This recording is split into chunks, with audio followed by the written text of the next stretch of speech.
బొద్దింకల నాయకులతో సీన్ మారుతున్నటువంటి పరిస్థితి అయితే ఉంది.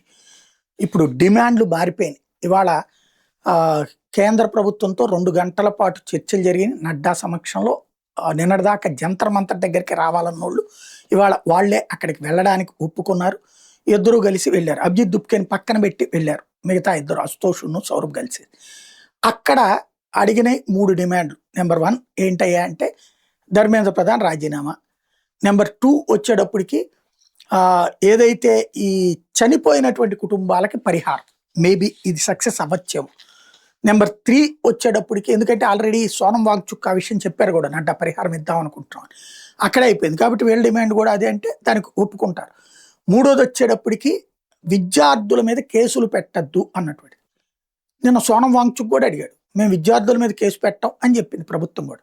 విద్యార్థుల మీద పెట్టరు, రాళ్ళేసిన వాళ్ళ మీద కేసులు పెడతారు, పోలీసులు కొట్టిన వాళ్ళ మీద కేసు పెడతారు, పోలీసు వాహనాలు ధ్వంసం చేసిన వాళ్ళ మీద కేసులు పెడతారు. వాళ్ళని నేరస్తులుగా చూస్తారు తప్పించి విద్యార్థులుగా చూడరు. వాడు చదువుకుంటూ ఉంటే కేసు నడుస్తుంది.